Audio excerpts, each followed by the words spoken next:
تطلع بيننا في الكواكب كالبدور بل وأشرف منه يا سيدي خير النبي. அஸ்ஸலாமு அலைக்கும் வரஹ்மத்துல்லாஹி வபரகாத்துஹு. ஹனியா, நான் உன்கிட்ட கேள்வி கேட்கணுமா? நீ எனக்கு பதில் சொல்றியா? கேட்கலாமே. நம்மளே கேள்வி கேட்டு நம்மளே பதில் சொல்லுக்குமே. இப்போ நம்ம பெற்றோர்கிட்ட நம்ம கேட்கலாமா? கேட்கலாமே. கேள்வி கேட்குறீங்க சரிம்மா, அவங்களுக்கு பதில் தெரியுமான்னு தெரியலையே. இப்படியே சொல்லிக்கிட்டு இருந்தால் இப்படி வீட்டில் போய் சொல்லி கொடுங்க. அடுத்த தடவை இந்த கேள்வியெல்லாம் உங்களுக்கு தெரியுமான்னு கேட்டு பதில் சொல்லிட்டு வாங்க.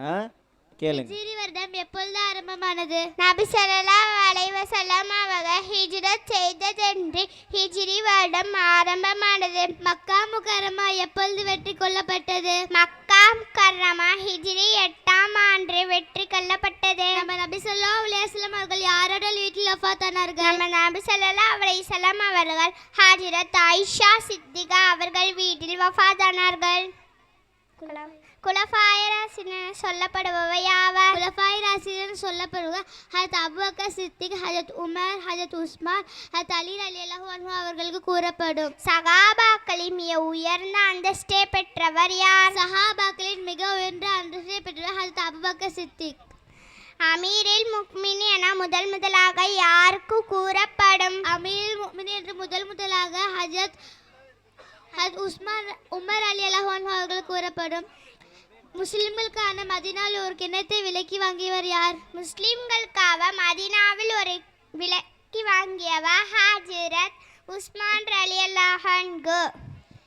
கல்வியின் தலைவாசல் என்று எந்த சஹாபிக்கு கூறப்படும்? கல்வியின் தலைவாசல் என்று ஹஜ்ரத் அலி ரலியல்லாஹு அன்ஹு அவர்களுக்கு கூறப்படும். இஸ்லாத்தில் முதலாக ஷஹீதானவர் யார்? இஸ்லாத்தில் முதலாக ஷஹீதானவர் ஹஜ்ரத் சுமையா ரலியல்லாஹு அன்ஹு. முதலாக பாங்கு சொன்னவர் யார்? முதலாக பாங்கு சொன்னவர் ஹஜ்ரத் பிலால் ரலியல்லாஹு அன்ஹு. எந்தெந்த பள்ளியில் தொழுதால் நன்மை அதிகமாக கிடைக்கும்? மஸ்ஜிதுல் ஹராம், மஸ்ஜிதுல் நபவி, மஸ்ஜிதுல் அக்ஸா ஆகிய பள்ளிகளில் தொழுதால் நன்மைகள் அதிகமாக கிடைக்கும். ரூஹுல் அமீர் என்பவர் யார்? ரூஹுல் அமீர் என்பவர் ஹஜ்ரத் ஜிப்ரீல் அலைஹிஸ்ஸலாம். அஸ்ஸலாமு அலைக்கும் வரஹ்மத்துல்லாஹி வபரகாத்துஹு.